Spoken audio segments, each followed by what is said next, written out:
الحمد للہ والصلاة والسلام علی رسول اللہ وبعد اعوذ باللہ السمیع العلیم من الشیطان الرجیم بسم اللہ الرحمن الرحیم انا انزلناہ فی لیلۃ القدر وما ادراک ما لیلۃ القدر لیلۃ القدر خیر من الف شہر تنزل الملائکۃ والروح فیہا باذن ربہم من کل امر سلام ہی حتی مطلع الفجر۔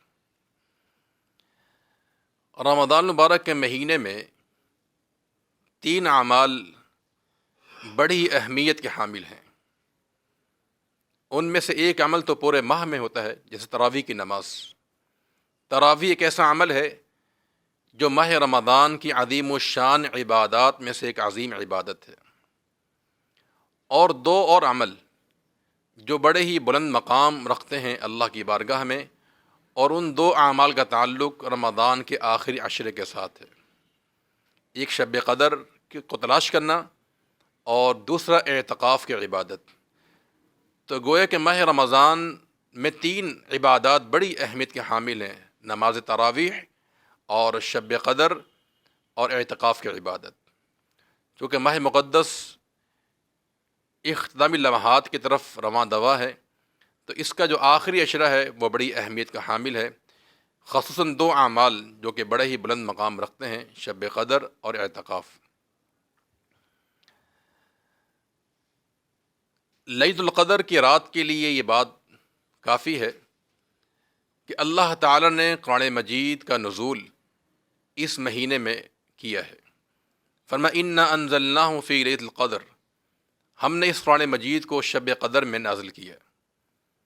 دوسرے مقام پہ اللہ تعالیٰ کا ارشاد ہے: شہر رمضان الذی انزل فیہ القرآن، کہ رمضان کا مہینہ وہ مہینہ ہے جس میں قرآن مجید کو نازل کیا گیا ہے۔ گویا کہ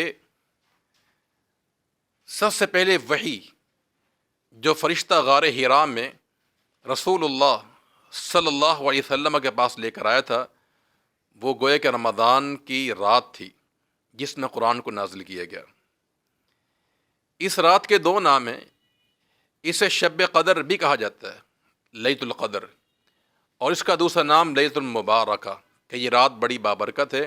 انا انزلناہ فی لیلۃ مبارکہ۔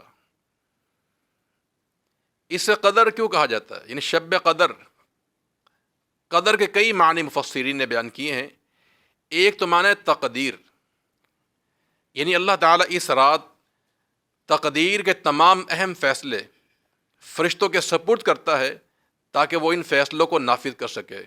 کون پیدا ہوگا، کون مرے گا۔ ابن عباس کا قول ہے رضی اللہ تعالی عنہ کہ ایک شخص کی تقدیر میں یہ لکھا ہوتا ہے کہ اس نے فوت ہونا ہے، اور وہ انسان زمین میں چلتا پھر رہا ہوتا ہے۔ یعنی شب قدر میں اس کے بارے میں اس کی موت کا فیصلہ ہو چکا ہوتا ہے، اور چند دنوں کے بعد اس نے فوت ہونا ہوتا ہے۔ تو ایک اس کو قدر اس لیے کہتے ہیں کہ اس میں تقدیر کے فیصلے ہوتے ہیں، اور ایک قدر کا بھی معنی ہے مقام، منزلت، شان اور عظمت۔ تو یقینی بات ہے یہ رات انسانی تاریخ کے لیے سب سے بلند مقام رکھتی ہے، اس لیے کہ اس رات انسان کی بھلائی کے لیے جو کچھ اتارا گیا ہے وہ عظیم الشان کتاب قرآن مجید ہے۔ اور قدر کا تیسرا معنی تنگی، تنگ ہونا، چونکہ اس رات فرشتوں کا نزول ہوتا ہے، اور اس قدر تعداد میں فرشتوں کا نزول ہوتا ہے کہ زمین وسیع ہونے کے باوجود تنگ ہو جاتی ہے۔ تو اس رات کی یہ اہمیت ہے کہ اللہ تعالیٰ نے اس رات میں اپنی کتاب مقدس کلام مبارک کو نازل فرمایا ہے۔